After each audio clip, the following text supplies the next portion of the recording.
যি সময়ত আধুনিক সমাজ ব্যৱস্থা দুপক দুপে উন্নতিৰ শিখৰলৈ গতি কৰিছে তেনে সময়তে মঙলদৈৰ ১ নং মেধিপাৰাত দেখা গৈছে এক অশুভ পৰম্পৰা। শংকৰী ধৰ্মৰ মোমায়েকৰ ল'ৰাৰ বিয়া খাবলৈ যোৱাই হ'ল কাল। মঙলদৈত পুনৰ এঘৰীয়া হ'ল ১৩টাকৈ পৰিয়াল।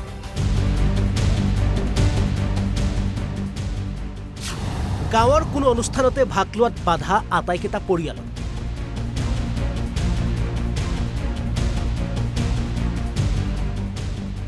আধুনিক সমাজত ধৰ্মক লৈ কৰা ভেদাভেদে একাংশই যেন সিঁচিছে ঘৃণাৰ বীজ। মঙলদৈ নিকটৱৰ্তী ১ নং মেধিপাৰা গাঁৱত সংঘটিত হৈছে লজ্জাজনক ঘটনা। ১ নং মেধিপাৰাত শংকৰী সমাজ আৰু ব্ৰাহ্মণ সমাজৰ মাজত ভেদাভেদ। এইজন মিলন ডেকা বিগত মাঘ মাহত শংকৰী ধৰ্মৰ মোমায়েকৰ ল'ৰাৰ বিয়া খাবলৈ গৈছিল আৰু সেয়াই কাল হ'ল মিলনৰ বাবে। আকৌ মিলনৰ ঘৰত ভাত খাবলৈ পুনৰ এঘৰীয়া হ'ল কেইবাটাও পৰিয়াল। হৈছিলে আপোনাৰ মাঘ বিহুৰ পৰা হৈছিলে। মই শংকৰী সংঘৰ মানুহ এঘৰৰ মানে মোৰ নিজৰ মামা হয়, মামাৰ ল'ৰাৰ বিয়া আছিলে। বিয়া নিমন্ত্ৰণ ৰক্ষা কৰিবলৈ যোৱাৰ অপৰাধত মোক এঘৰীয়া কৰি ৰাখিছিলে। তেনেস্থলত আজি আকৌ মোৰ ঘৰত ভাত খাবলৈ অহাৰ কাৰণে আৰু ৫ ঘৰ মানুহক এঘৰীয়া কৰি ৰাখিলে। সেইকাৰণে মানে এই আমি যিটো মানে আমাৰ গাঁৱত পৰিস্থিতি হৈ আছে মানে আমি ইয়াৰ মানি ল'ব পৰা নাই। ইয়াৰ উচিত বিচাৰিছোঁ, আপোনালোকৰ কাষ চাপিছোঁ। কোনে কৰিছে? এই আমাৰ গাঁৱৰ প্ৰধানবিলাকে কৰিছে, গাঁৱৰ মুৰব্বীসকলে কৰিছে। বলোৰাম ডেকা, সভাৰাম এই আপোনাৰ কমলাকান্ত ডেকা, তেওঁলোক গাঁৱৰ মুৰব্বী হয়। তেওঁলোকে প্ৰেচিডেণ্ট ছেক্ৰেটাৰী হয় আমাৰ গাঁৱৰ। আমি ৮ ঘৰ আছিলোঁ এঘৰীয়া হয়। এতিয়া মোৰ ঘৰত নিমন্ত্ৰণ ৰক্ষা কৰিব আহোঁতে মানে আৰু 5 ঘৰ হ'ল। মোৰ ঘৰত মানে মই লগ বন্ধু কেইজনমানক নিমন্ত্ৰণ দিছিলোঁ। মোৰ লগতে মোৰ ঘৰৰ মানুহ কেইঘৰকো মই মাতিছিলোঁ। মোৰ নিজৰ সম্পৰ্কীয় মানুহ আছিলে তেওঁলোক মোৰ ঘৰত ভাত খাবলৈ অহাৰ অপৰাধতে এঘৰীয়া কৰিছে। এতিয়া 13-14 ঘৰমান হ'ব। কিন্তু মোৰ সম্পৰ্কীয় মামা হয়, মোৰ মামাৰ ল'ৰাৰ বিয়া আছিলে। তেওঁৰ বিয়াৰ পৰাই এনেকুৱা পৰিস্থিতিৰ সৃষ্টি হৈছে। এতিয়া মানে উচিত বিচাৰ লাগে আৰু ইয়াৰ আমাক কি হয়, সামান্য এটা ভুলৰ বাবে আমাক এঘৰীয়া কৰি ৰাখিলে। আমাৰ গাঁৱত কিবা অনুষ্ঠান হোৱাৰ পিছতহে আমি গম পাওঁ বোলে আমাক নিমন্ত্ৰণ নিদিলে গম পাওঁ আমাক এঘৰীয়া কৰি ৰাখিছে। আজি এখন অন্নপ্ৰাশন আছিলে, তেওঁলোকক নিমন্ত্ৰণ দিয়া হোৱা নাই।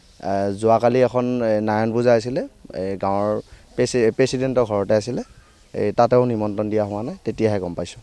এনেকুৱা ব্যৱস্থা হ'লে বহুত বেয়া লাগে। এতিয়া আজি যোন ঘৰৰ অন্নপ্ৰাশন আছে সেই ঘৰৰ ল'ৰাটোৰ কাৰণে আমাৰ বেয়া লাগছি বাৰু, লাগক, আমি বেয়া লাগিলেও এনেকৈ থাকিম। থৈছে আমাৰ সমাজে এনেকুৱা কৰি। সেইকাৰণে মই প্ৰথম নামঘৰত আহোঁতে আহি আছিলোঁ, নামঘৰত মোক একো কোৱা নাই, মাত বোল কৰা নাই বাৰু, নাই সেইটোতো মই বেয়া পোৱা নাই। 3 দিন পিছত আকৌ নামৰ ঘৰত আহিলোঁ। আহোঁতে তেওঁলোকে তাৰমানে নামঘৰত আহোঁতে তেওঁলোকৰ তিৰোতা এটাই বডুৱা তিৰোতা এটাক ক'লা, কিয় নামঘৰত যোৱা নাই? তেতিয়া তেওঁ ক'লা মই নামঘৰত যাব সময় পোৱা নাই। তেতিয়া কৈছে পাপুৰ মাক আহি আছে নহয়, গোঁসাই ঘৰত পাপুৰ মাক আছে, তুমি কিয় যোৱা নাই? তেতিয়া তেওঁ ভাবিলা কিয় বা যাওঁ, পাপুৰ মাক আছে, তেওঁ মানে মোক কোৱা নাই নামঘৰত অহাৰ কাৰণে, মই সময় পোৱা নাই, মই অহা নাই। তাৰপিছত গ'ল সেইটো আৰু নামঘৰত অহা নাই, আমি নামঘৰত গ'ল। তাৰপৰা আজি যোন ঘৰৰ ল'ৰাটোৰ অন্নপ্ৰাশন আছিল সেই ঘৰৰ ল'ৰাটোৱে তাৰমানে গাঁৱৰ মানুহবিলাক মাতি ফুৰিছে, আমাৰ ঘৰত যোৱা নাই। নাজানোতে মই তাক সুধিলোঁ, বাবা আমাক কিয় নামাতিলি? কৈছে তোমালোকে মিলনৰ ঘৰত খানা খাইছিলি, খানা খোৱাৰ কাৰণে তোমালোকক মাতা নাই। কষ্ট পাই আছোঁ, মানসিকভাৱে আমি কষ্ট পাই আছোঁ। সেইকাৰণে আমাক বহুত গাঁৱৰ মানুহে কষ্ট দিছে। গাঁৱৰ মিটিঙো হৈ গৈছে গোঁসাই ঘৰত, হৈ যোৱাৰ কাৰণে আমাৰ ল'ৰাকো বহুত অপমান কৰিছে, অশান্তি দিছে, মাককো অশান্তি দিছে। সেইকাৰণে আমাক মানসিকভাৱে কষ্ট দিয়া মানুহখিনিয়ে যাতে জানো আমাক ন্যায় লাগে, সমাজ জানো আকৌ গঢ় লাগে, আমি সেইটোকে বিচাৰি। আধুনিক সমাজক ভেদাভেদ কৰা এই ঘটনাই এতিয়া তীব্ৰ প্ৰতিক্ৰিয়াৰ সৃষ্টি কৰিছে। এইপিনে ঘটনাৰ সন্দৰ্ভত গাঁৱৰ মুখীয়া বলোৰাম ডেকাই কি কয় শুনক। মূল কথাটো হ'ল আমাৰ কেইঘৰমান মানুহ ভকত আছে, 5 ঘৰমান, আৰু বাকীখিনি হ'ল সংসাৰী মানুহ।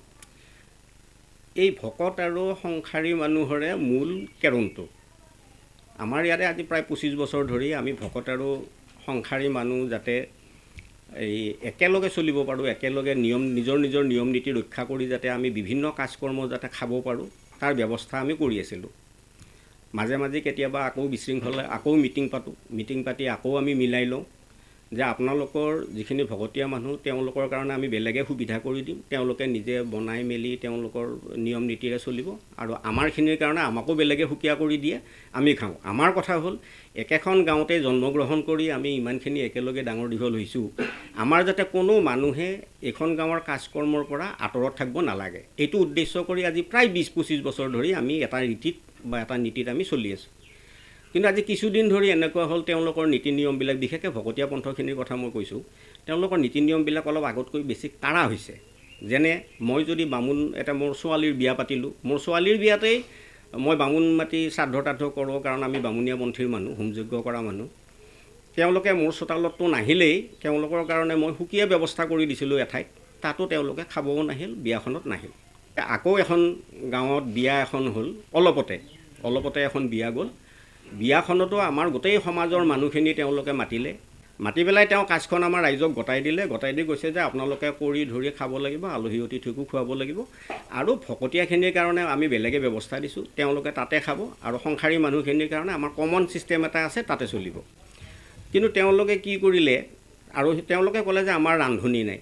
ৰান্ধনি তেওঁ এটা ব্যৱস্থা কৰিলে, বেলেগ ঠাইৰ পৰা সেই ভকতীয়া পন্থৰ মানুহ এগৰাকী আনি, ৰান্ধনি এগৰাকী আনি তেওঁ ৰান্ধিব দিলে। 25জনমান মানুহৰ ভাত পানী বনাই ৰাতি 8টা বজালৈ ৰখিলে, এজনো তেওঁলোক নাহিল খাবলৈ। সেইটোত মানে আমাৰ গাঁৱৰ এই ৰাইজখিনি অলপ মানে বহুত মানে দুখ পাইছে, আৰু যে এনেকুৱা কিয় হ'ব লাগে। গতিকে যদি এনেকুৱাই হয়, তেতিয়াহ'লে তেওঁলোক যদি আমাৰ কাৰ্যকৰ্মই আহিব নোৱাৰে, তেতিয়াহ'লে আমি কেনেকৈ যাব পাৰিম। গতিকে আমিও ইয়াৰ পিছত যদি ভকতীয়া পন্থৰ কাৰোবাৰ বিয়া বাৰু হয় বা কিবা কাজকৰ্ম হয়, আমি নাযাওঁ।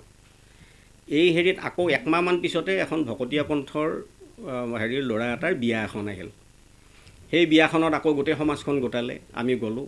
যোৱাৰ পিছত তেওঁলোকে আমাক ধৰিলে যে আপোনালোকে আমাৰ কাজখন চলাই দিব লাগে, আৰু এনেকুৱা কথা।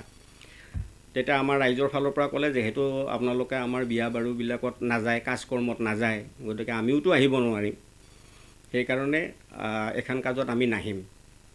তাৰপিছত বহুত তেওঁলোকে কাকুতি মিনতি কৰিলে, কৰাৰ পিছত আমি ক'লোঁ ঠিক আছে, আমি ৰাইজৰ মন্দিৰত বাৰু এই বিষয়ত আকৌ এখন মিটিং এখন পাতি ৰাইজৰ মতামত ল'ম, লৈ পেলাই যদি তেওঁলোকে অহা হয় আহিব, আৰু যদি নাহে তেতিয়াহ'লে আৰু বিয়াত অহা নহ'ব। শেষত এই বিয়াখনত আমাৰ গোটেই এটাকৈ সোধাৰ পিছত চবে ক'লে যে আমি এনেকুৱা বহুত অপমান পাইছোঁ, গতিকে তেওঁলোকৰ বিয়াত আমি নাযাওঁ, আৰু তেওঁলোকৰখিনি তেওঁলোকে চলাব, আমাৰবিলাক আমি চলাম, সেইটো ব্যৱস্থা কৰিলেই হ'ল। এই ধৰণে ৰায় হ'ল। তেওঁলোকক জনালোঁ যে আমাৰ সংসাৰী মানুহখিনি, বামুণীয়া মানুহখিনি আপোনালোকৰ বিয়া খাব নাহে, আপোনালোকৰ বিয়াখন আপোনালোকে চলাব, তাত একো বেয়া কথা নাই, কিন্তু আপোনালোকৰ কাম বন সকলোতে আমাৰ গোটেই ৰাইজে আগে পিছে আহি পেলাই সকলোৱে সহায় কৰিব, যোনে যি পায়। এনেকুৱা নীতি হেৰিত থাকোঁতে যেতিয়া আমাৰ গোসাঁই ঘৰত মানে হেৰি হ'ল যে আমাৰ মানুহখিনি নাযায়, তেতিয়া আকৌ সেই ভকতীয়া পাঁচঘৰৰ লগত কেইঘৰমান সম্পৰ্কীয় মানুহ আছে, তেওঁলোকে ক'লে আমাৰ নিজৰ ঘৰৰ কাজ, মোৰ ভতিজা, মোৰ ভাগি বা মোৰ ভাইটি, গতিকে আমিতো নগ'লে নহ'ব। তেতিয়া আমি ক'লোঁ আপোনালোকে যোনে যায় যাওক, কাৰণ তেওঁলোকৰো এটা দল হওক লাগে, কথা নাই, আপোনালোকে সেইটো দলৰ লগতে চলক। এনেকৈ প্ৰায় 9 ঘৰমান মানুহ তেওঁলোকৰ লগত চলি থাকিল। তাৰপিছত আকৌ ক্ৰমান্বয়ে ইয়াৰ পিছত আৰু কিছুমান অঙহী বঙহী 4-5 ঘৰমান মানুহ শেহতীয়াকৈ গৈ পেলাই প্ৰায় 14 ঘৰমান মানুহ হৈছে, তেওঁলোকৰ এটা দল হৈছে। আমি কৈছোঁ যে ঠিক আছে, দল দুটা হওক, কথা নাই, কিন্তু কোনো জেদভাৱ হ'ব নালাগে, কাজিয়া পেচাল হ'ব নালাগে, আৰু সহায় সাৰথি কৰা, সেইবিলাক বিপদে আপদে অহা যোৱা সেইবিলাক চব থাকিব। এতিয়া কথা হ'ল তেওঁলোকৰ এটা দল, ইয়াত কোনো কাকো বদুৱা কৰাও নহয়, কোনো এঘৰ দুঘৰকৈ বাদ দিয়া নহয়। তেওঁলোকে সেই দলটোক, সেইকেইঘৰ মানুহক এৰিব নোৱাৰা মানুহখিনি তেওঁলোকৰ লগ হৈ এটা দল হৈ আছে, আৰু বাকী তাৰ বাহিৰে কাজিয়া পেচাল কিবা কিবি আমাৰ মাজত একো নাই। গতিকে এতিয়া এইবিলাকো খন্তেকীয়া, এইটো নকওঁ যে বোলে এই চিৰদিন এনেকৈ থাকিব, আকৌ হয়তো কেতিয়াবা আমাৰ মাজত আকৌ আলোচনা হ'ব, হৈ লৈ নাই এইটো ভাল নালাগে, আমি আকৌ আগৰ নিচিনাকৈ চবেই মিলিজুলি চলিব লাগে, এনেকুৱা দিন নিশ্চয় আহিব।